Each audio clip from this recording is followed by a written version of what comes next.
it's rather unfortunate, but some of us predicted a few years ago that the PDP was going to die because it was clearly not part of the PDP at the national level. If anything, it was more an appendage of the ruling APC controlled from Bodilon. We said that back then, and that's the reason some of us left the PDP shortly after the general elections in 2015. Now, with the ADP, a number of us who have aspirations for a greater Nigeria, and for me, it's an aspiration for a greater Lagos than the one we have now, have come together in ADP to provide a credible alternative to the, big, bad, terrible twins at the national level and in the states. In Lagos State, we're mounting a credible opposition to the APC. As you can see, they've swallowed up the PDP, as we always predicted they would. That leaves Lagosians with only two choices. You either go with the APC that have, enslaved, made Lagosians suffer over the last 19 years, or you come, you try a different alternative. You try the ADP and see whether we can take you to the promised land or not, which I believe we can. All right. It took some time, but eventually the INEC should now have the money it needs to execute its program. What's your comments on the events leading to this moment? I personally think that this is the most incompetent INEC that I've ever seen in the history of electoral umpires around the world.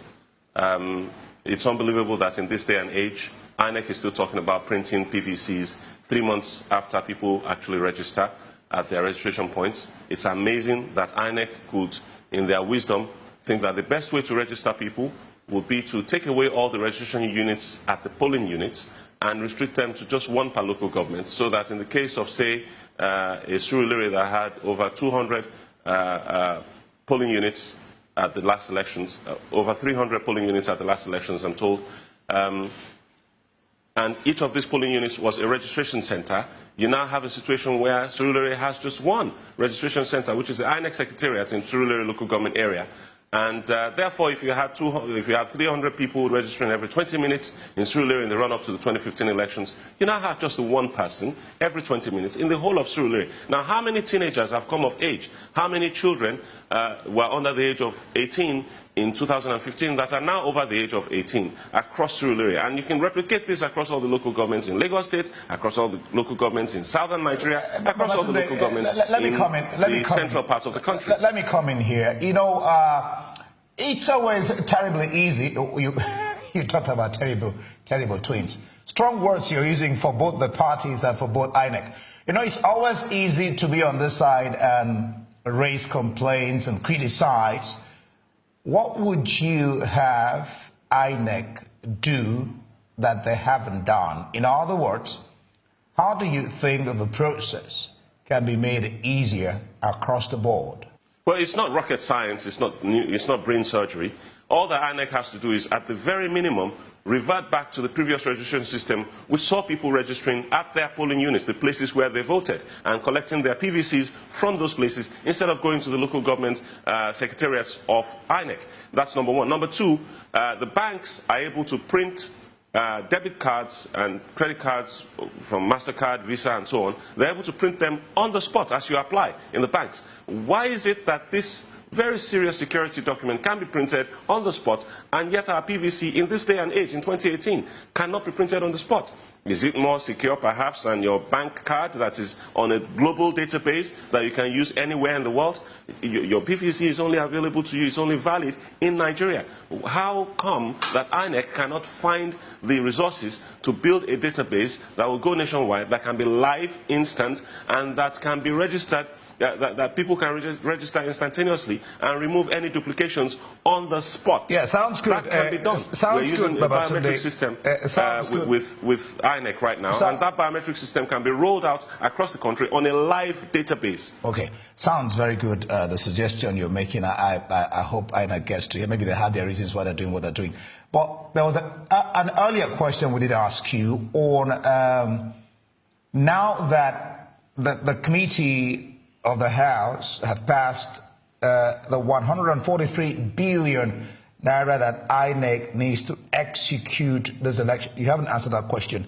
You know, what do you make of the events leading up to that moment? Well, I have to say that I'm not very proud of my country at the moment. I find it very shameful that we had to go through all these shenanigans to get this huge budget to INEC. Okay, so now they have this huge budget. Let's forget about how they got it. They've now gotten it, okay? The situation where we have voters going to polling units and they can vote and then show the party they voted for to some clandestine people waiting to pay them for their vote, INEC can end that now. They can create a special polling unit. They're actually saying they're doing something about it. They can fabricate special polling units that can be dropped at polling points across the country that will prevent this from happening. INEC says that can be done with this kind of budget. About that now. And don't forget that I'm in the construction industry, so I do know what I'm talking about when I say that. Okay, all right. You're representing the ADP. In your assessment, how would you be able to rate Akinwumi Ambode in Lagos State? And if you become the governor of Lagos State, what would you do differently? Well, to start with, there's a very pronounced lack of transparency in the finances of Lagos State government. Now, we need to put things in clear perspective. Lagosians across the board, across Lagos State, are paying heavily through the nose all sorts of taxes, rates, charges, levies, you know, that the Lagos State government collects from all of us.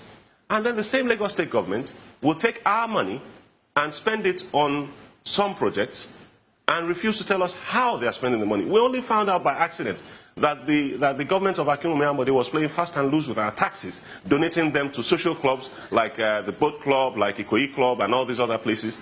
Is that what he was elected for? The people in these clubs like an allegation can afford the kind of luxuries that they need.